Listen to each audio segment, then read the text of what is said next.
Ngabe uNkulunkulu walidala yini izwe noma umhlaba ngey'nsuku eziyisikhombisa zangempela, noma loko kwakade kuyi-representation nje yeminyaka eminingi kodwa kungasiwo iy'nsuku nje eziyisikhombisa?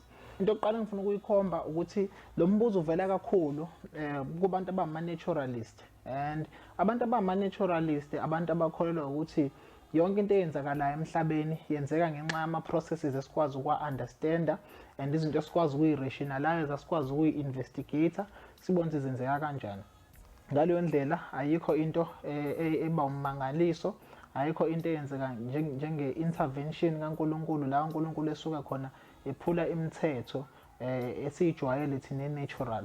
So i-naturalism, into yokuqala engifuna ukuyiveza ukuthi ayihambisani nokufundiswa izwi likaNkulunkulu. Into-ke eyenza ukuthi abazalwane bagcine bezibuza lo mbuzo ingoba basuke benokufletha nayo i-naturalism, noma mhlawumbe besuke bezwe ama-philosophies athile from abantu, and labo bantu laba bayabuya bazobabuza lo mbuzo ngenxa yokuthi-ke ey'koleni la sifunde khona sifundiswe kakhulu i-evolution, safundiswa kakhulu nento yokuthi izinto zithatha isikhathi ukuze zenzeke, bese-ke abantu bacabanga ukuthi nomhlaba ukwazi ukuthi ungaba neminyaka eyinkulungwane nje, kumele ube neminyaka eyama-millions nama-millions ukuze sikwazi ukuthi sifike la sikhona manje. Into yokuqala engifuna ukuyisho nje ukuthi uma sizoqala sibuke izwi likaNkulunkulu kanjena, ukuthi kumele sizibuze ukuthi sizomaphi. Uma siqala manje sithi iy'nsuku eziyisikhombisa ku-impossible noma ngeke kwenzeka ukuthi umhlaba ungabe udaliwe ngazo iy'nsuku eziyisikhombisa, umbuzo ukuthi sizothini ngamanye ama-miracles noma sizothini ngeminye imimangaliso esiyibonayo eBhayibhelini. Impela-ke lokhu kulide abanye abama-theologians ukuthi eminyakeni edlule bathathe iBhayibheli bakhiphe wonke ama-miracles nazo zonke iy'mangaliso esiyibonayo khona, bazama ukuyichaza ngandlela thizeni, bese bathi uJesu akazange aze ahambe phezu kwamanzi kodwa amanzi kwakuyi-ayisi. Abantu bonke uJesu abavusa babengafile, babequlekile. So awukwazi ukuthi ukholwe ukuthi iy'nsuku eziyisikhombisa kwakungazizo iy'nsuku eziyisikhombisa uma ukuthi awuzogcina ufletha namanye ama-ideas ukuthi ama-miracles awekho possible. Izwi lenkosi-ke silifunda kanjani? Izwi lenkosi silifunda sibheka i-genre, sibheka nokuthi libhalwe ubani, elibhalela yiphi i-audience ukuze sikwazi ukuli-interpret-a ngendlela e-right. Incwadi yaGenesis iyincwadi esitshela ngomlando kaNkulunkulu edala umhlaba, nanokuthi abantu abadala kwenzakalani kubona, nanokuthi kwenzakalani ekukhetheni kwakho u-Abraham kuze kufike koJakobe, kuze kuhambe impela kuze kuyofika la sabona khona amakhosi nakwezinye iy'ncwadi ezikwi-Old Testament. Ngamanye amazwi, incwadi kaGenesis iyincwadi yomlando. Incwadi kaGenesis ayiyona i-poem, incwadi yaGenesis ayiyona into njena othi uma uyifunda bese kufanele uthole i-meaning e-behind yona. Ngamanye amazwi, uNkulunkulu lana besinikeza i-narrative noma besinikeza indaba esitshelayo ukuthi umhlaba wavela kanjani ukuze ufike la ukhona. Umbuzo-ke engizoshiya kumuntu ukuthi uma sithi iy'nsuku eziyisikhombisa azikho possible ku-chapter number 1, sizothini ngo-Adam? Ngoba uma ukuthi beku-representative ukuthi iy'nsuku eziyisikhombisa zimele iminyaka eyinkulungwane, shuthi no-Adam akazange aze abe umuntu. U-Adam nje wayekade eyi-representative yabantu abaningi. So uNkulunkulu uma ekhuluma ngo-Adam ukhuluma ngabantu abaningi nje ayibadalile, kodwa lokho siyakwazi akulona iqiniso.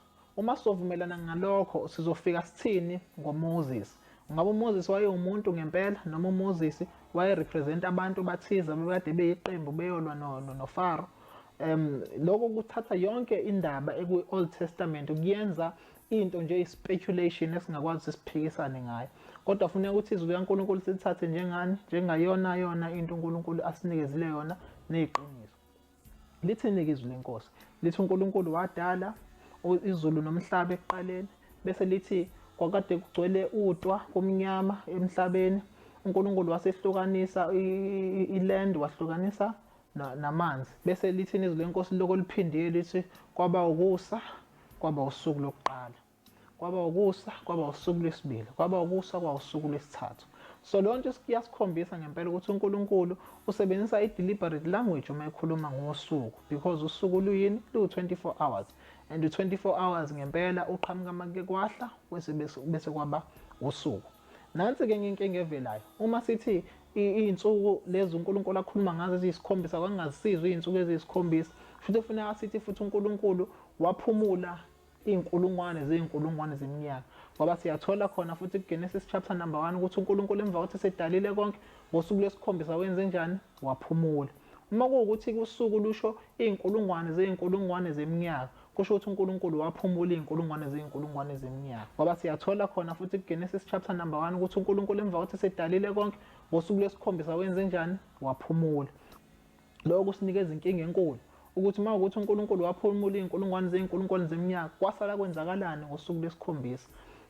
Ngabe zonke izinto zavele umhlaba wawukade uyibambe wona, was it holding itself up in the universe? Ngabe ilanga laliyiphumela lona lishonela lona?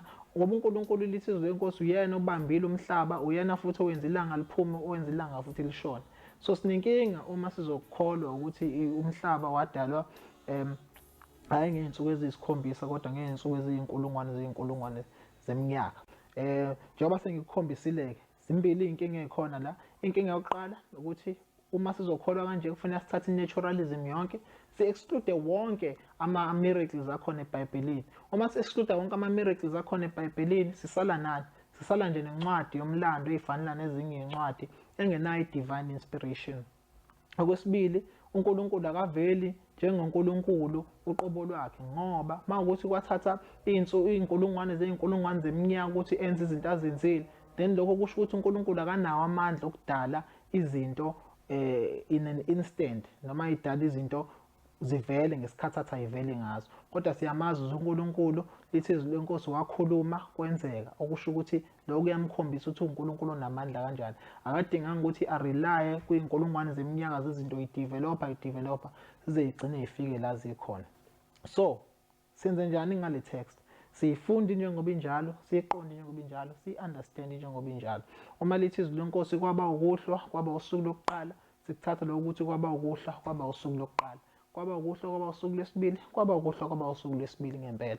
Asithathi lokho sikunwebe sikwenza ukuthi kube yiminyaka ey'nkulungwane zey'nkulungwane. Kungani?